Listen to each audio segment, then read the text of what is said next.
En Aisea Bilbao, fábrica dedicada a los componentes offshore, hacemos torres y monopiles.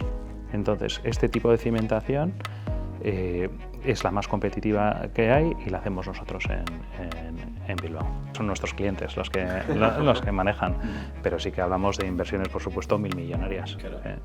Sí, es un negocio muy intensivo en CAPEX, muy intensivo. Al final sí que tenemos en nuestros productos cierta competencia, y eso que les tengo mucho cariño a los chinos, desleal. ¿Y cómo se lidia en ese mercado? O sea, vuestra actividad comercial, ¿cómo es? ¿Cómo os diferenciáis de los competidores? ¿Cuán importante es la marca? ¿Cómo se llega? Como bien sabemos aquí, el ambiente marino, el salitre, todo esto, se lo come todo. Claro. Prefiero gastarme un poquito más en mantenimiento y aguántalo, que igual me quedo sin business. ¿Cuál es un poco donde más cuál es el valor diferencial que tenéis desde Aisea Wind Group? Nosotros, nuestro target es hacer 1,5 cimentaciones, perdón, es hacer 2 cimentaciones a la semana y actualmente estamos en 1,5.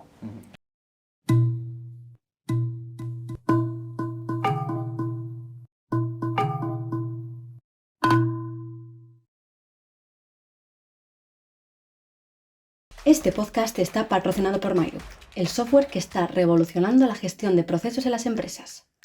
Con Mairu, olvídate de la rigidez de las herramientas tradicionales. Ahora podrás digitalizar tus procesos dejando atrás el papel y las hojas de cálculo. Gracias a su plataforma no-code, Mairu está diseñada para crecer contigo, permitiéndote optimizar y automatizar tus operaciones de manera sencilla y sin necesidad de conocimientos técnicos avanzados. Descubre todo lo que Mairu puede hacer por ti en mairu.digital. Arratsaldeon, ongi etorri a otro episodio del podcast Entre Líneas. Hoy estamos con Borja de la Rica, director de Aisea Bilbao. Opa, Borja, eskerrik asko por venir. Opa, ¿qué tal? Pues Borja, si te parece, empezamos ya a explicar un poquito Aisea Bilbao, pero Aisea Bilbao pertenece a Aisea Wind Group, es el nombre correcto, ¿no? Correcto. Pues si quieres introducirnos a qué es Aisea Wind Group, qué hacéis y cómo está organizado, no es una mala idea para empezar. Venga, perfecto. Pues mira, en Aisea Wind Group es un grupo con presencia internacional dedicado a la fabricación de componentes para el sector eólico. ¿Vale? Actualmente tenemos, fabricamos tanto para torres offshore y para torres onshore, fabricamos tanto torres, para aerogeneradores offshore y aerogeneradores onshore, fabricamos torres, fabricamos castings de fundición. ¿Vale? Vale. Perdona, un poco para la gente que no sepa, onshore, offshore, o sea, ¿qué es exactamente? ¿Cuál es la diferencia o qué es? Los aerogeneradores onshore son aquellos que están ubicados en tierra firme. Vale. ¿Qué implica eso? ¿Qué condicionantes les da? El tamaño. ¿Qué es el factor que limita el tamaño? El transporte por carretera. Entonces, nuestras piezas están limitadas, su transporte, por los 5 metros de ancho que tiene un vial de una carretera. Entonces, todos los componentes están limitados por ese tamaño. En cambio, cuando hay aerogeneradores offshore, el aerogenerador offshore no tiene limitación de tamaño. Entonces, de ahí que tengamos que estar ubicados en un puerto para fabricar offshore, porque las piezas solo pueden ser transportadas por transporte marino. Vale. Ya por último, os voy a decir que en el sector eólico el tamaño importa. ¿Por qué? Porque al final el coste unitario del producto final, que no deja de ser el kilovatio hora producido eléctricamente, cuanto más grande es el aerogenerador, es más competitivo el coste. Vale, del producto final. Hacéis estos dos aerogeneradores, el onshore y el offshore, y el onshore está limitado por tamaño, pero el offshore puedes hacerlo, en teoría, todo lo grande que tú quieras. Exacto. ¿Y cómo hacéis esto? Se me refiero, los de onshore, vale, entiendo que son los típicos que vemos en las montañas. Los de offshore, ¿dónde se ponen? Los de offshore hay dos tipos, depende del fondo marino. En fondos marinos hasta 70, 80 metros de profundidad, hay dos tipos de cimentaciones. Se hace una cimentación fija, tipo las plataformas petrolíferas, que van hasta el fondo del mar, ¿no? 70-80 metros. Entonces, hasta 70-80 metros hay dos tipos de estructuras. Una que se llamaría el jacket, que es una estructura mecanosoldada tradicional, o hay otra estructura que se llama el monopile. El monopile, como indica su nombre, es una pieza, un monopilote.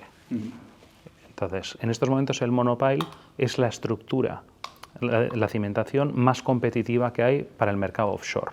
Es decir, el monopile se puede industrializar muy bien. ¿Por qué? Porque en el fondo es una sección circular. Entonces, se pueden encontrar cadencias altas de producción y espacio razonable. En Aisea Bilbao, fábrica dedicada a los componentes offshore, hacemos torres y monopiles. Entonces, este tipo de cimentación es la más competitiva que hay y la hacemos nosotros en Bilbao. ¿Y por qué lo hacéis? Bueno, espera, antes de decir por qué lo hacéis. Claro, no es... esta empresa no es una startup que habéis empezado en un garaje con un ordenador. O sea, me refiero... Imagino que la infraestructura que necesitáis para hacer esta empresa de hacer aerogeneradores y los monopiles es una estructura importante. ¿Cómo empieza Aisea Wind Group? ¿O de dónde nace? Aisea Wind Group empieza con la incorporación de una fábrica líder en fabricación de torres onshore a nivel estatal, que es Tecnoranda, y a partir de ahí también se adquiere la fundición, los castings que mencionaba antes, y luego ya en el 2017, que es ese año de fundación, se hace una expansión orgánica, que es la planta de Bilbao en el puerto de Bilbao, que arranca en 2017. Es decir, se incorporan dos empresas de crecimiento inorgánico y se hace una de crecimiento orgánico, que es lo que da lugar al grupo, ¿no? ¿Y por qué en el puerto de Bilbao? Porque, por un lado, tiene que estar en un puerto, eso lo hemos aclarado antes, y luego al final... Piezas, ¿no? Para llevar las piezas a... Claro. Y luego al final, en el puerto de Bilbao, primero es un puerto muy interesante a nivel estatal, porque es un puerto que combina no solo tráfico de mercancías, sino que además también tiene una vocación también de dar cierto soporte a la industria, ¿no? Y crear un ecosistema, además, fomenta la creación de un hub eólico, ¿no? En Euskadi tenemos pues la verdad es que tenemos prácticamente todos los elementos de la cadena de valor para la industria eólica, ¿no?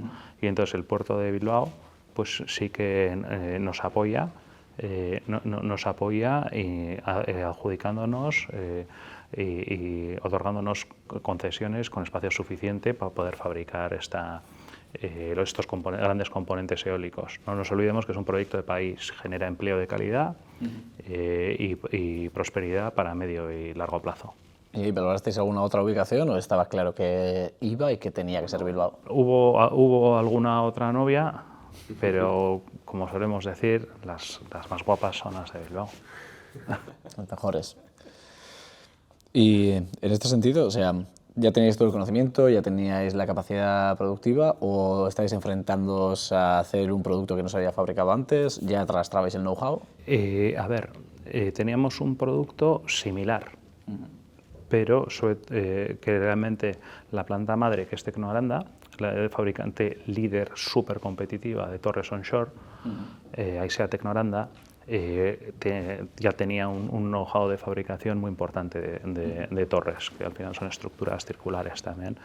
Entonces, sí que hay que hacerle ciertas adaptaciones para la torre offshore, que es bastante más grande, donde llegamos diámetros hasta 10,5 metros, y luego ya más adelante incluso monopiles, que podemos llegar hasta los 15 metros de diámetro, que es una barbaridad, que estamos equipados para eso. Realmente el know-how, lógicamente, ya teníamos dentro del grupo una base muy importante.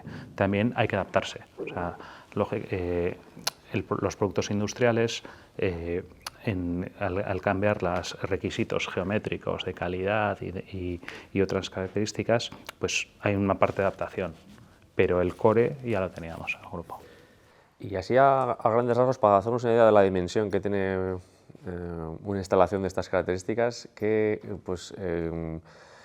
así a grandes números, tampoco sin entrar en mucho detalle, pero bueno, ¿qué puede suponer en cuanto a inversión el hacer una instalación offshore, tanto también lo que sea ya un poco lo que es la inversión en sí misma, el tiempo de instalación?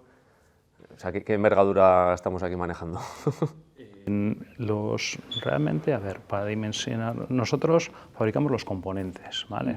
Entonces, nosotros, a ver, a día de hoy, AESA Bilbao, devoción por parques eólicos marinos, offshore, como hemos dicho, ¿vale? Además, ubicaciones de menos de 80 metros de profundidad, para poder meter el monopile, ¿no?, que hemos dicho, la cimentación que hacemos, ¿vale? Entonces, si miramos nosotros ahí nuestro scope de mercado, estaríamos hablando de ubicaciones, el Mar del Norte, es decir, la costa entre el Reino Unido y Noruega, y el Báltico, ¿no? Son mares poco profundos y ahí realmente es donde tenemos la mayor cartera de proyectos, ¿no? Un parque eólico allí se compone de 1 gigavatio es el estándar, que hay más grandes, más pequeños, pero 1 gigavatio. 1 gigavatio en generadores de 14 megavatios, pues vienen a ser unas 70 posiciones. O sea, un parque eólico son 70 posiciones. ¿Posiciones son molinos? O sí, de aerogeneradores. Entonces, cada aerogenerador tiene un monopile y una torre. Claro, nosotros y el volumen de envergadura de todo el parque tampoco os podría decir, porque realmente son nuestros clientes los que manejan, pero sí que hablamos de inversiones, por supuesto, milmillonarias. Claro. Sí, es un negocio muy intensivo en CAPEX, muy intensivo. ¿Y vuestro valor diferencial? O sea, estás mencionando mucho el offshore, también hacéis onshore. ¿Cuál es un poco donde más cuál es el valor diferencial que tenéis desde AESA Wind Group? En onshore, sin duda, en onshore AESA Tecnogranda es la excelencia operativa, y entonces puede competir por coste, ya asegurando una calidad diferencial, puede competir en un mercado maduro con otros líderes, sin duda, y ser la fábrica más eficiente a nivel estatal. ¿Hay muchos competidores? O sea, ¿hay muchos fabricantes de estos aerogeneradores onshore con los que compite directamente?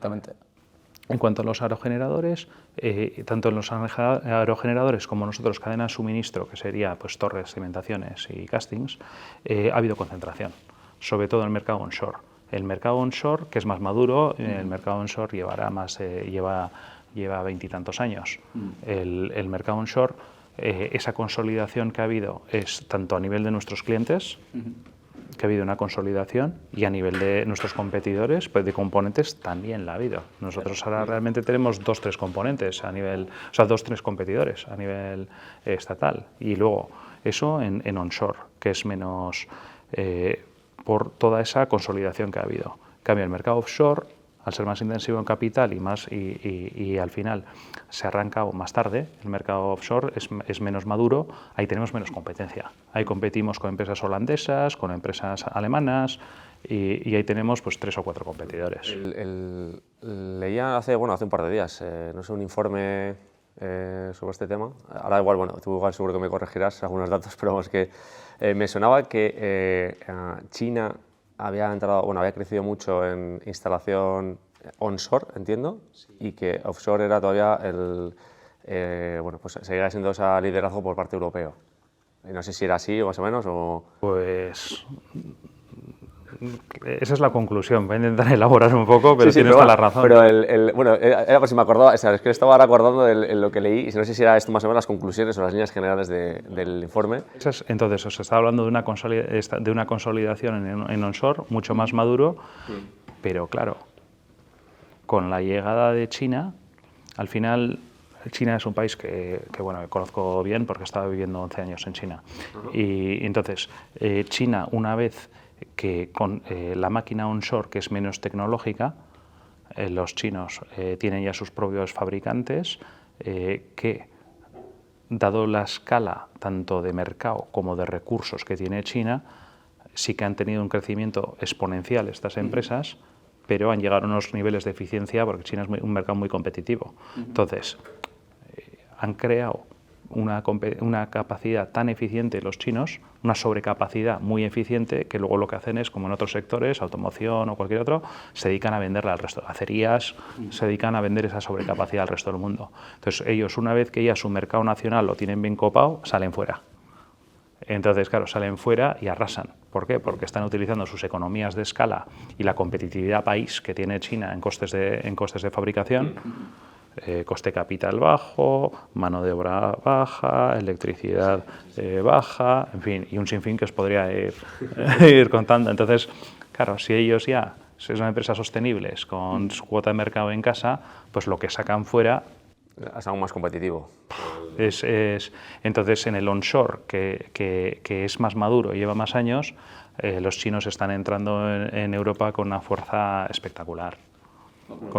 Entonces, están, al final, el onshore está pues, realmente a día de hoy bajo mucha presión de los fabricantes, muchísima presión de los fabricantes chinos. En cambio, el offshore, que se ha dedicado, si os fijáis, el offshore realmente es más reciente.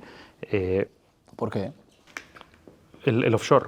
O sea, ¿cuál es la dificultad de El tamaño, del offshore? al final, bueno, primero, se van a tamaños más grandes para mejorar competitividad y porque luego el coste de la instalación en el mar es bastante mayor. Claro, al ser más cara tienen que ser más grandes para que merezca la pena el coste-beneficio. Y luego está sometida en tierra. Al final no hay los esfuerzos que tiene el aerogenerador, es la propia fatiga derivada mecánica, ¿no? Digamos, un elemento mecánico que está sometido al viento y eso hace que por fatiga sufra todo. Vale, bien. Pero es que en el marino mecánicamente tienes el viento, pero luego tienes la marea. Claro. Entonces mecánicamente ya está mucho más expuesta. Y luego, a nivel para toda la parte de automatismos y luego corrosión y demás, claro, el ambiente marino, como bien sabemos aquí, el ambiente marino, el salitre, todo esto, se lo come todo. Claro. De hecho, os diría que en las cimentaciones que fabricamos en AISEA Bilbao, el elemento crítico para establecer la durabilidad de la cimentación, es decir, del monopile, viene a ser la resistencia a corrosión de la pintura. Fijaros si tecnológicamente... ¿Ah, sí? ¿Y eso? O sea, ¿cómo haces el mantenimiento de estos aerogeneradores y monopile offshore? ¿Cada cuánto tiempo? El monopile, que sería la cimentación, ahí no hay mantenimiento, no puedes pintar submarino, eso dura lo que dura. Y luego la parte de arriba, en cambio, pues lo que sería el aerogenerador, lo que va montado encima, pues bueno, los mantenimientos son exigentes. Son ahí nuestros clientes, o los clientes de nuestros clientes, o a veces nuestros clientes, los developers, sí que se dejan, sí que es una partida muy relevante el mantenimiento. Pero también tendrás, ¿cuán lejos de la costa pueden estar estos aerogeneradores? Para que nos hagamos, geográficamente los hemos puesto, digamos, la mayor demanda actualmente se sitúa Mar del Norte y pues pueden estar a 60 kilómetros, 70, o a 100, entonces cable submarino. Está la granja eólica marina con cimentación fija, una subestación que es luego donde se recoge la generación y luego de subestación, cable marino a tierra, otra subestación de recogida. ¿Y cuál es la vida útil de estos aerogeneradores, más o menos? Pues en 20-25 años. ¿Y luego qué se hace?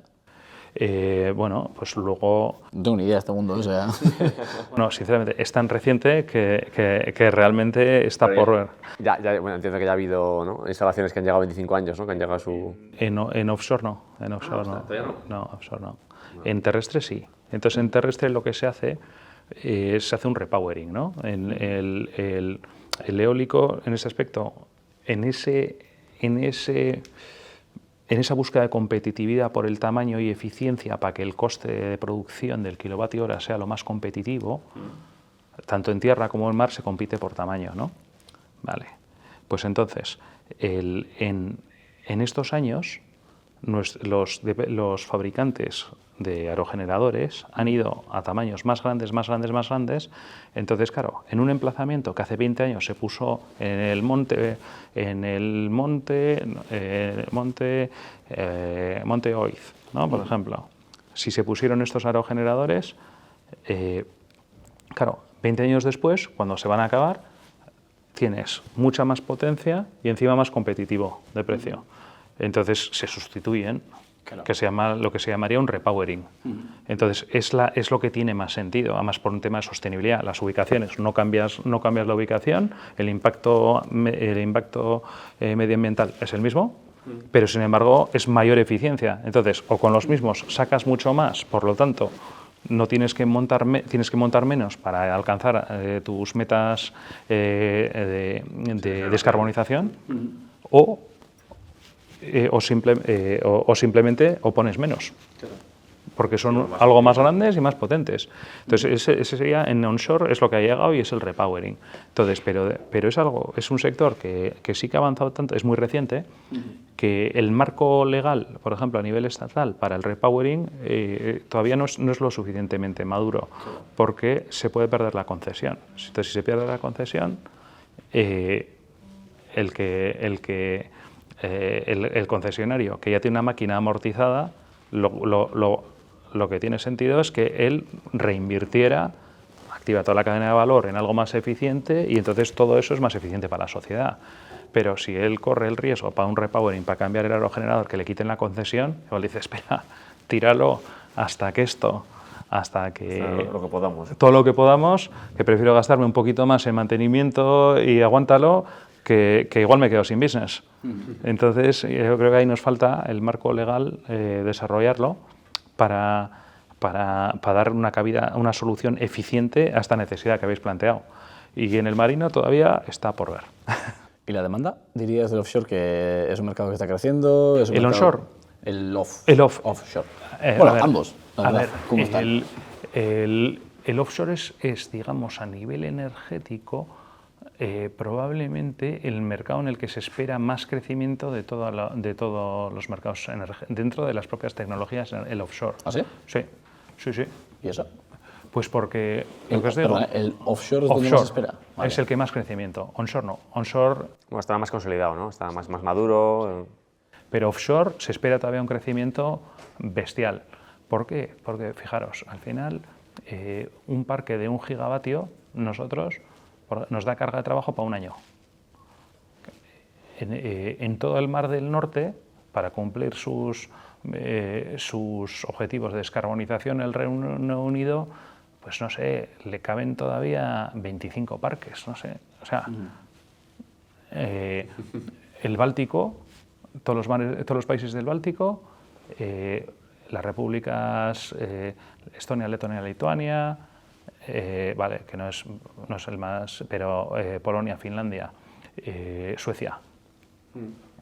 Polonia, Finlandia, Suecia, ahí les caben parques eólicos marinos a tope.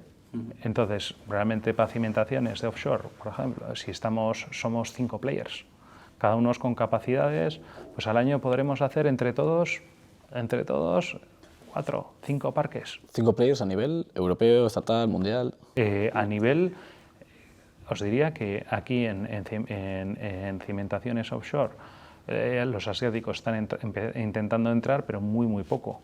Entonces sería prácticamente a nivel mundial, o sea, europeo mundial /mundial, porque ahí los chinos todavía no están volcando en el offshore, todavía no están volcando sus excedentes de capacidad. Claro, es que es un mercado curioso, ¿no? Porque aquí al final la generación de la demanda del mercado realmente viene marcada por, hablas de las metas de descarbonización, entiendo que viene marcada por esas metas de descarbonización, ¿no? En función de lo que necesite cada país, ¿no? Exacto. La sociedad, las metas de descarbonización, luego el marco legal, el capital, y luego ya entonces llega la adjudicación al capital, que suelen ser los grandes desarrolladores, las eléctricas y demás, pues como Iberdrola, por ejemplo, que es un cliente nuestro y con una apuesta clarísima por las renovables. Ellos son los promotores. Y claro, y luego ya nos llega a nosotros, ¿no? Entonces, luego ya cuando hacen el parque, la cimentación nos la compran directamente a nosotros y la torre o el casting al fabricante, a Siemens Gamesa o Vestas, y nosotros les suministramos a ellos. Entonces, ese es un poco el pool de la cadena, ¿no? ¿Y cómo se lidia en ese mercado? O sea, vuestra actividad comercial, ¿cómo os diferenciáis de los competidores? ¿Cuán importante es la marca? ¿Cómo se llega? Porque entiendo que vuestros clientes estarán Es el típico mercado en el que todos os conocéis. Exacto, no hay muchos players. Entonces,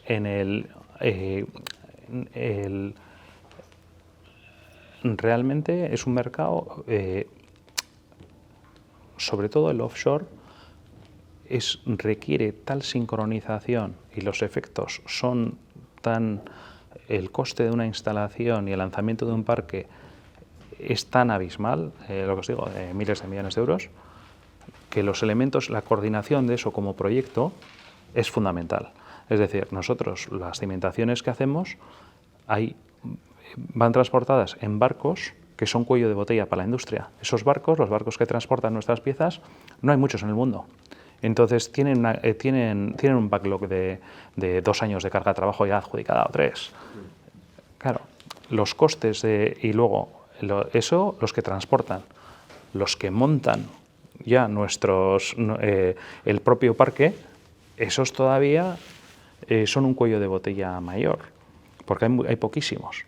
Y toda una organización de personas que haga que eso funcione. Entonces nosotros, la mayor diferenciación que podemos tener es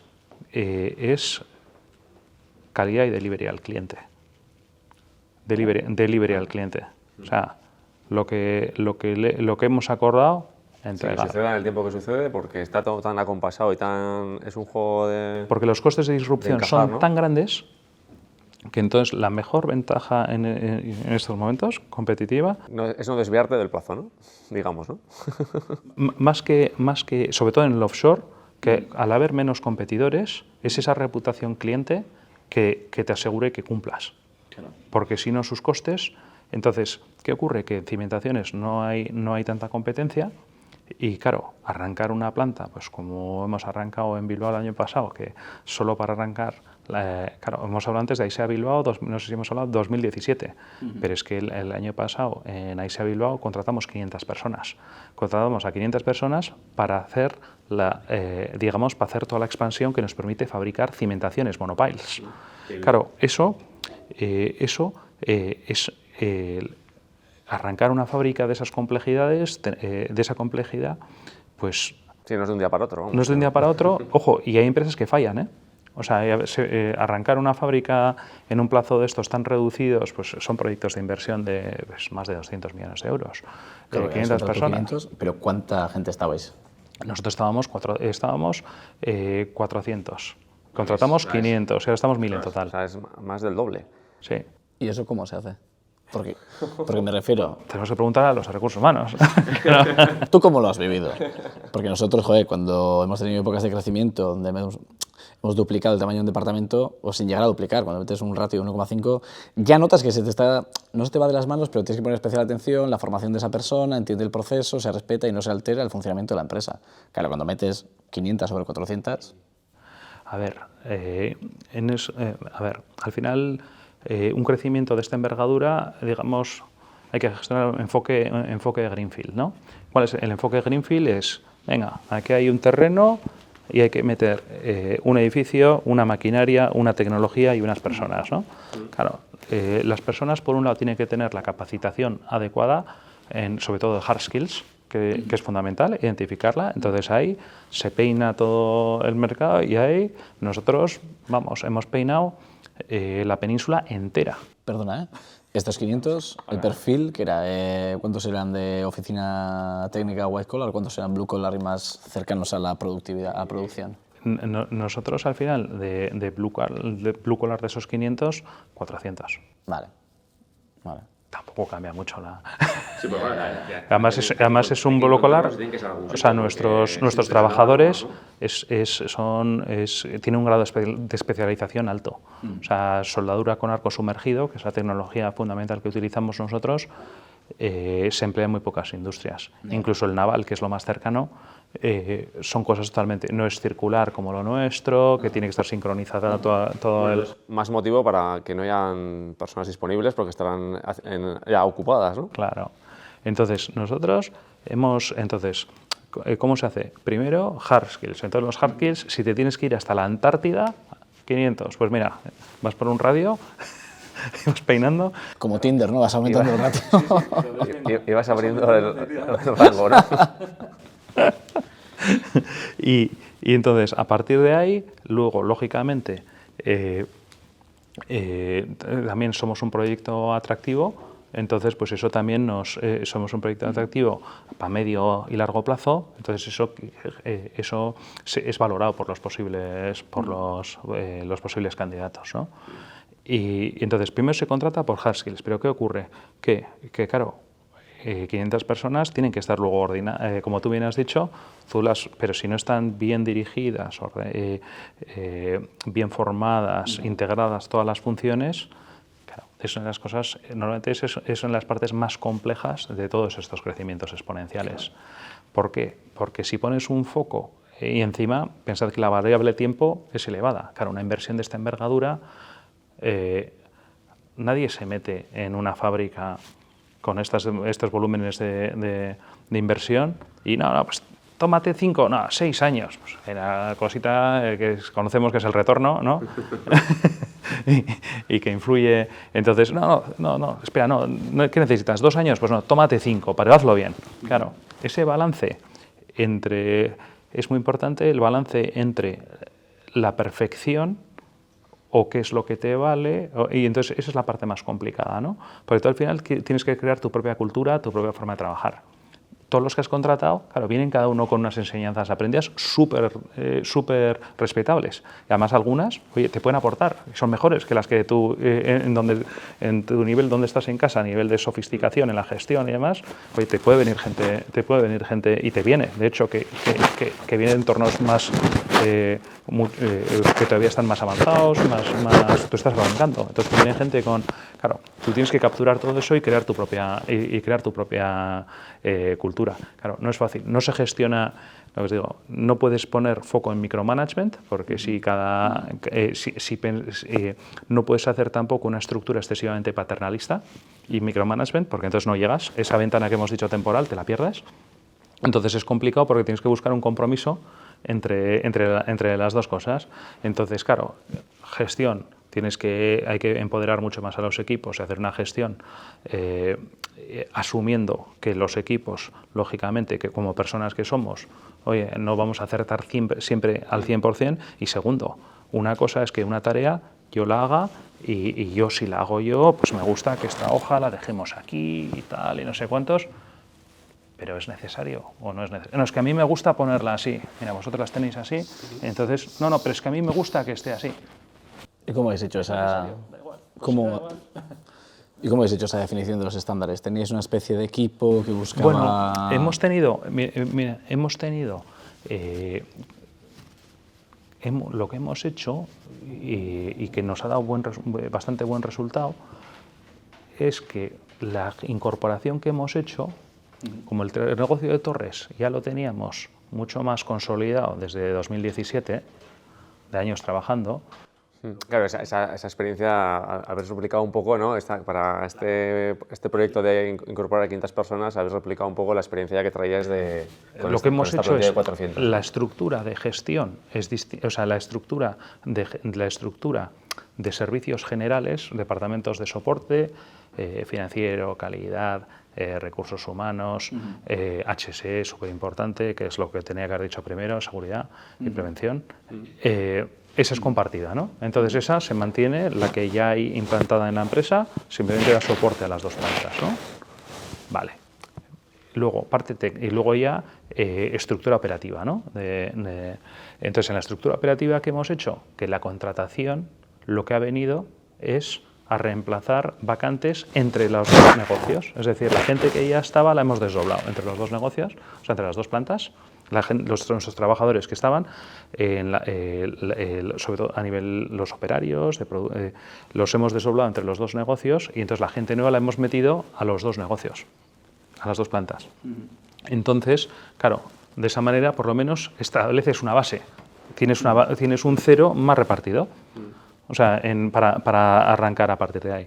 Luego, ya que habéis dicho la contratación, cabe mencionar que hemos tenido una iniciativa público-privada, creamos junto a la DIPU y a la Escuela Somorrostro la Escuela Soldarte, que encima tiene un componente de apoyo a la comunidad, a la comunidad local, ya que los perfiles, incluso pues tenemos, se incorporan perfiles de gente que para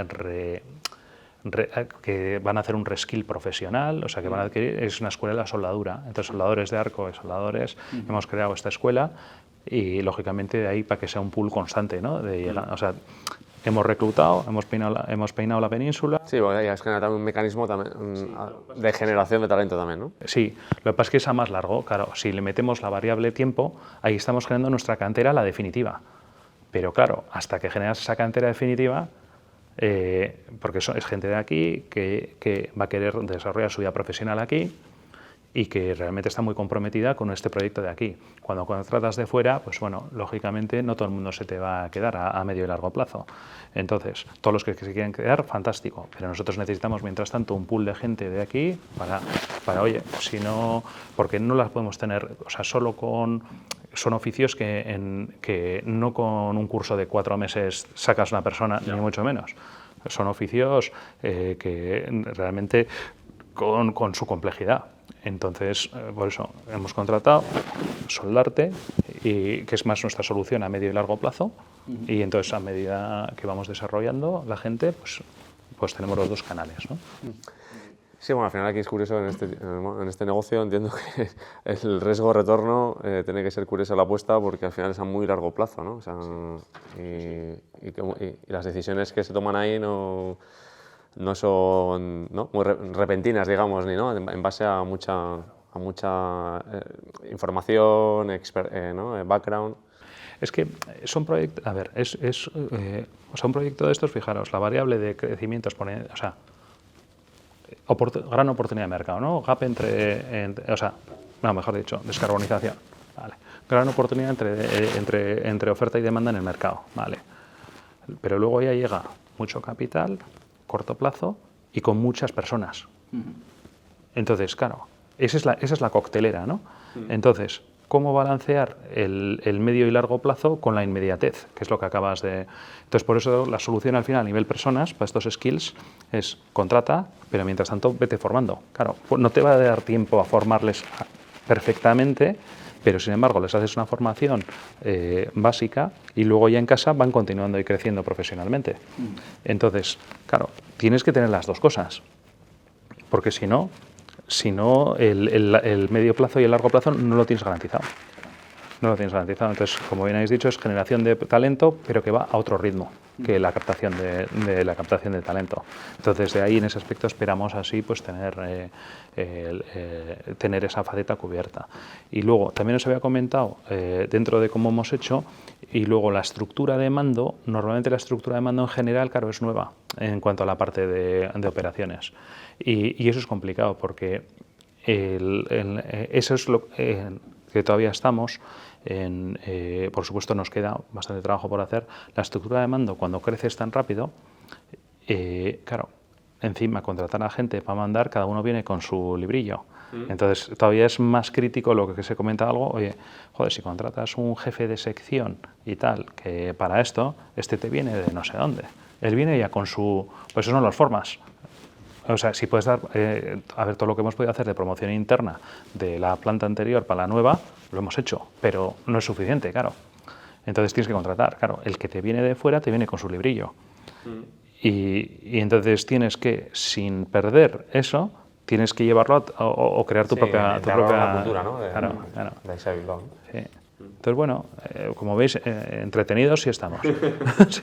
No os aburréis. Y hablando de barreras, a nivel de... Antes has dicho la importancia también de la regulación, un poco el factor país, factor comunidad, cómo potencia vuestro mercado.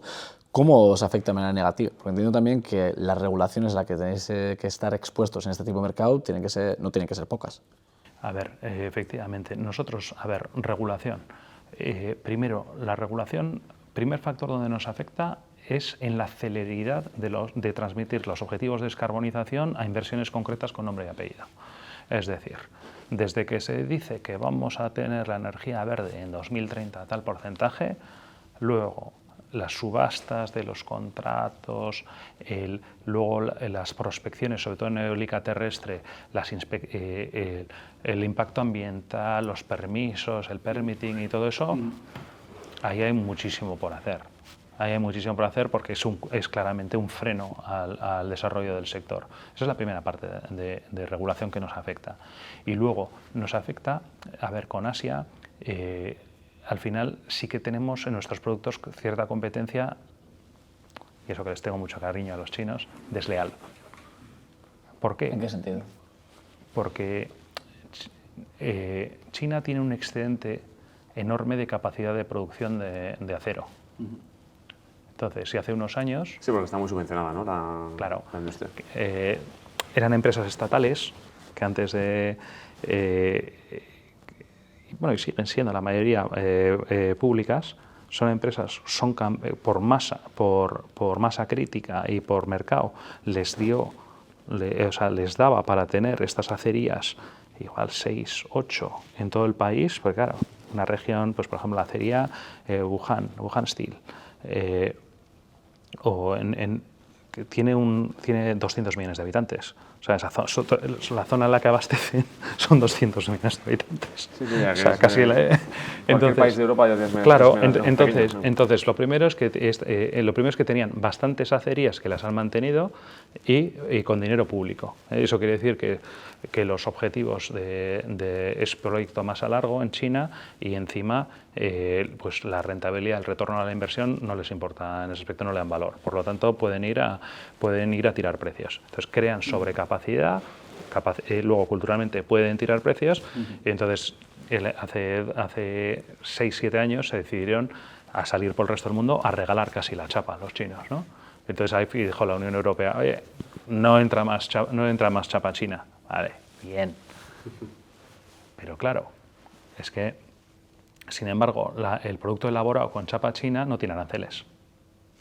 Entonces, para nosotros es lo peor de los dos mundos, porque no puedes comprar su propia chapa y encima ellos te venden su producto con su propia chapa más barato. O sea, ellos se han quedado con esos. O sea, si lo venden procesado, no tienen aranceles. Si te la venden a ti para que tú compitas con ellos, tú ya estás jamándote tú el arancel. Sí, claro. No tiene sentido. De hecho, pensad que nosotros, tanto una cimentación como una torre, el impacto del precio de la chapa en el producto final, pues ya estamos hablando de porcentajes la mitad. Sí, no, muy relevantes. Muy relevantes, muy relevantes. Entonces, fijaros ahí la regulación, ¿no? O sea, para competir sobre todo con Asia, ¿no? Las reglas de juego para competir con los asiáticos. Porque vosotros vendéis actualmente a nivel Europa. Nosotros, nuestra cartera de pedidos fundamentalmente ahora es Europa, sí. ¿Y hay una visión de crecer a otros continentes? ¿O cuál es el motivo de trabajar en Europa?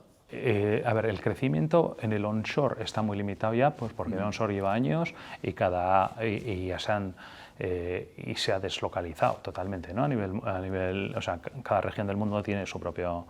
Pero en cambio el offshore sí que tenemos hueco todavía para crecer en otros.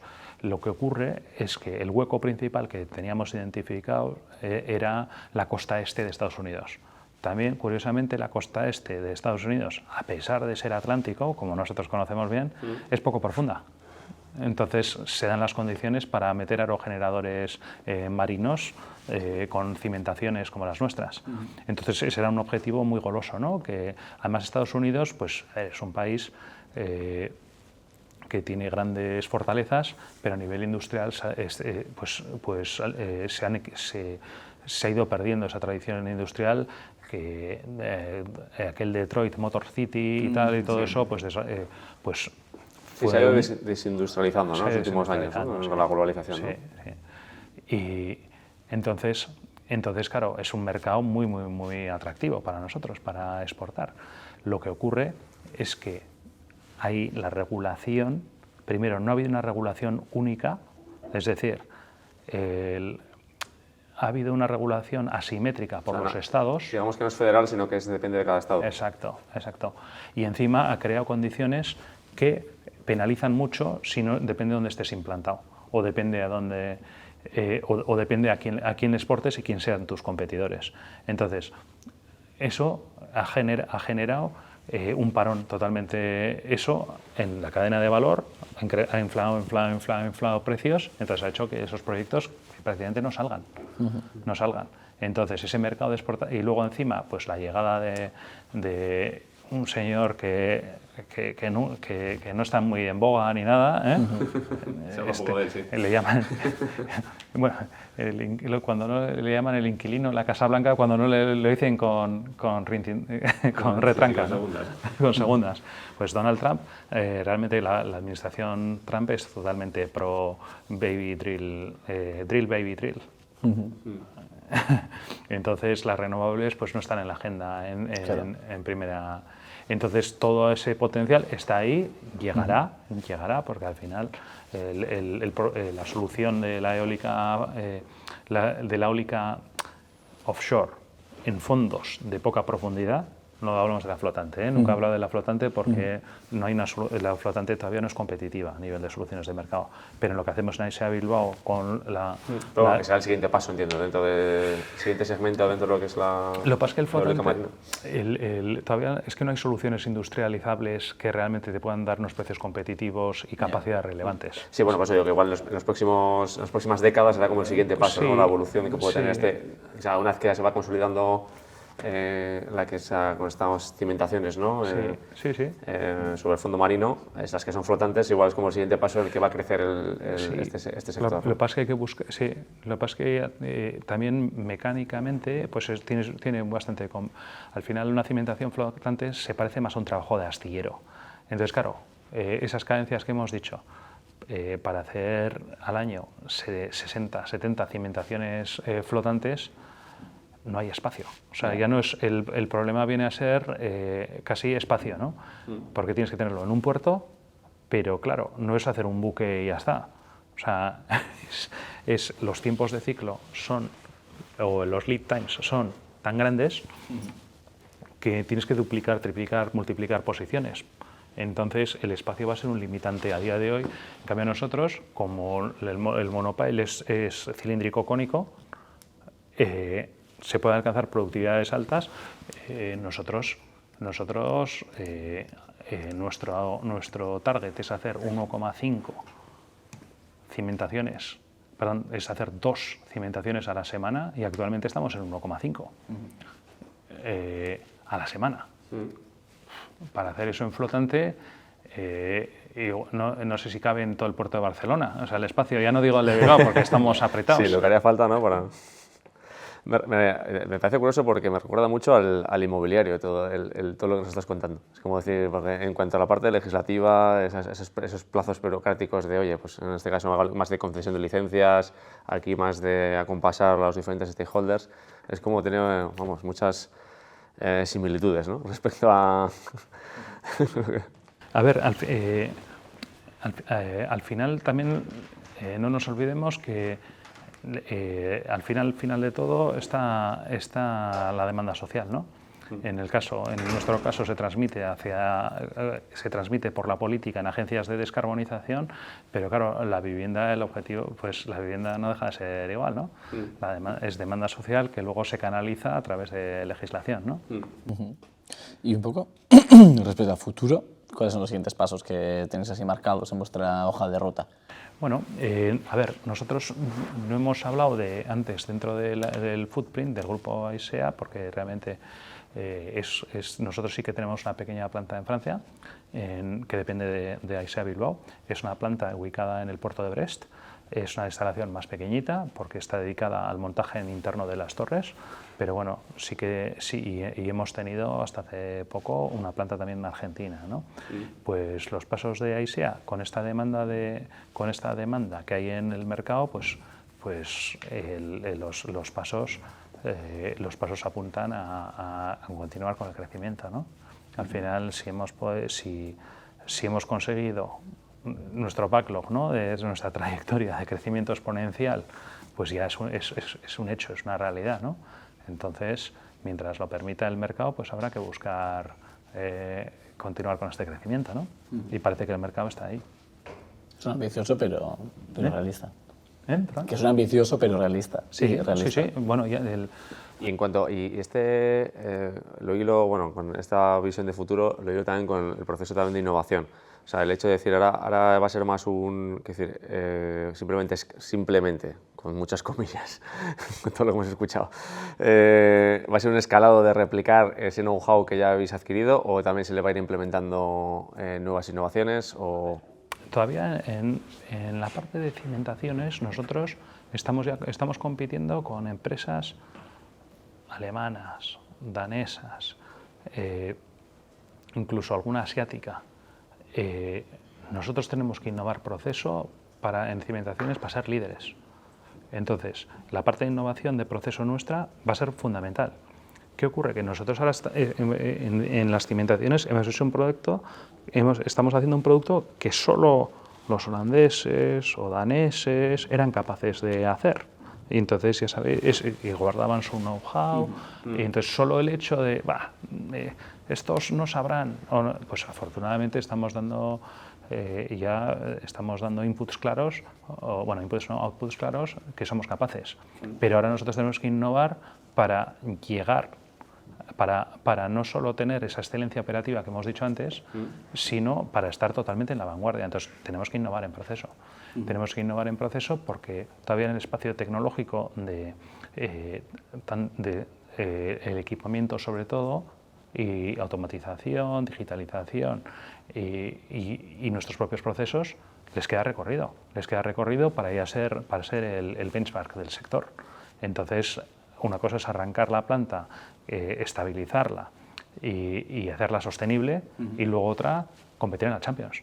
Entonces, para competir en la Champions, sin innovación...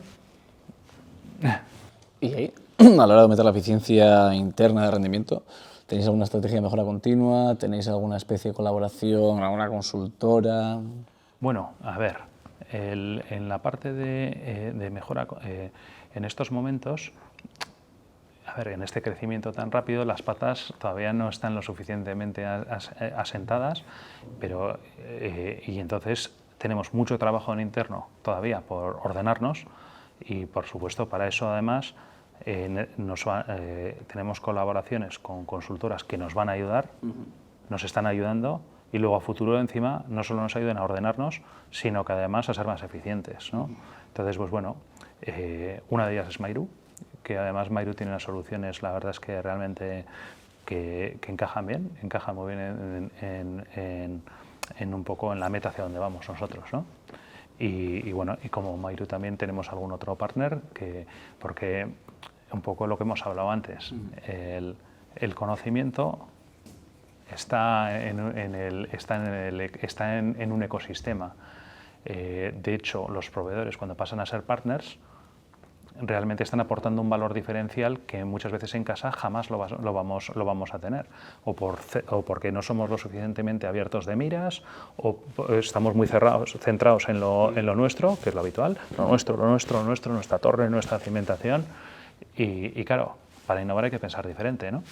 Claro, si estás todo el día viéndolo igual, pues en cambio alguien de fuera que esté en un ecosistema de innovación, viendo distintas soluciones, identificando qué es lo que te puede aportar a ti más y menos, y luego ellos también con su propio criterio, es fundamental, yo creo, en jugar en esa Champions, además, que hemos comentado antes. Pues Borja, muchas gracias por este rato, por esta conversación, y siempre nos gusta cerrar con un consejo abierto. A mí no se me ocurre ninguna pregunta muy acotada porque hemos hablado tanto de la parte de cómo competir en un mercado tan maduro como el vuestro, cómo hacer para contratar 400 personas o 500 y más que duplicar el tamaño de la empresa, casi te diría. Algo que te gustaría saber hace 3 años, cuando empezaste un poco a tomar las riendas de AISEA Wind Bilbao y que has aprendido este tiempo, un consejo que le darías a ese Borja. Joder, pues... O un par, ¿eh? A ver, a Borja, a ese Borja de la Rica, sí, unos cuantos consejos, ¿no? Y a ver, los consejos, sobre todo, unos consejos fundamentales es que esto no es un sprint, que esto es una carrera con obstáculos, distintas fases en las que hay que ir cogiendo fuerza en las distintas etapas, y consolidar los los achievements, ¿no? Para poder luego coger fuerza y seguir, porque son proyectos por estas condiciones de contorno que hemos dicho que al final impactan bastante en la persona. Entonces, sobre todo el balanceo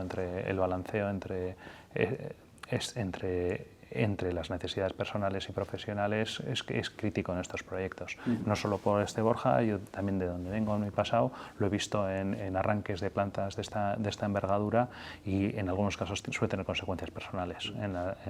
Entonces, es un aspecto ese crítico. Y luego, luego como consejos, lógicamente Borja no es perfecto, ni mucho menos. aunque él cuando se ve en el espejo dice, pues esto aquí hay... No, Borja no, ese espejo está mal.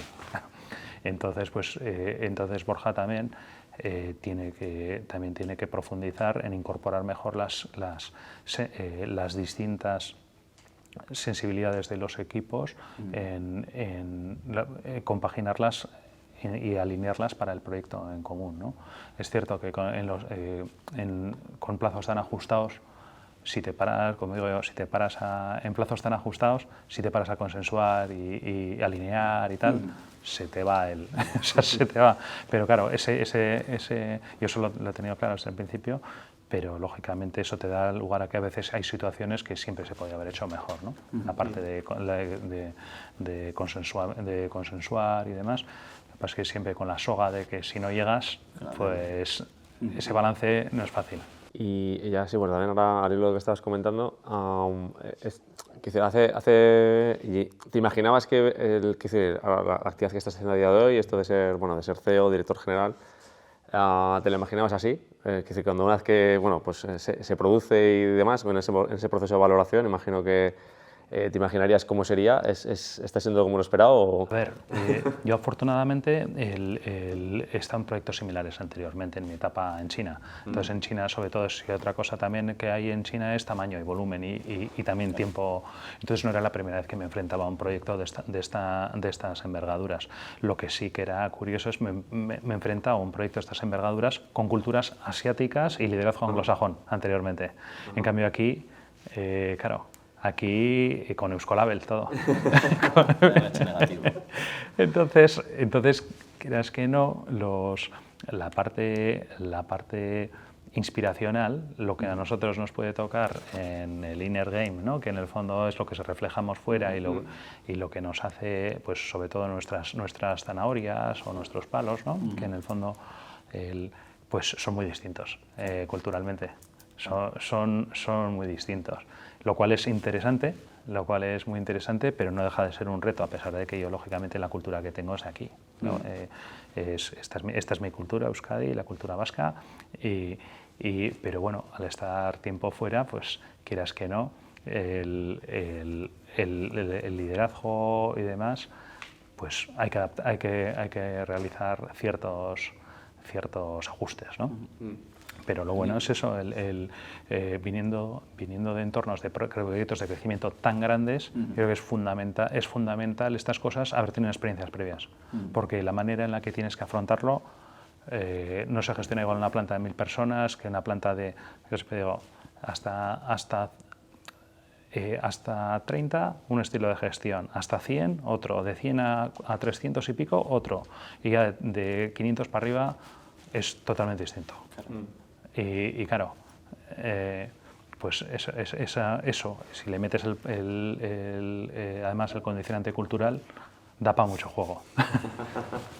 Genial, Borja. Pues oye, muchas gracias otra vez por el tiempo y de verdad, ha sido súper interesante tenerte aquí.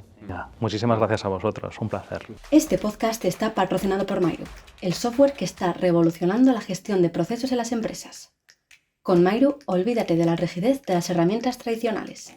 Ahora podrás digitalizar tus procesos dejando atrás el papel y las hojas de cálculo. Gracias a su plataforma no-code, Mairu está diseñada para crecer contigo, permitiéndote optimizar y automatizar tus operaciones de manera sencilla y sin necesidad de conocimientos técnicos avanzados.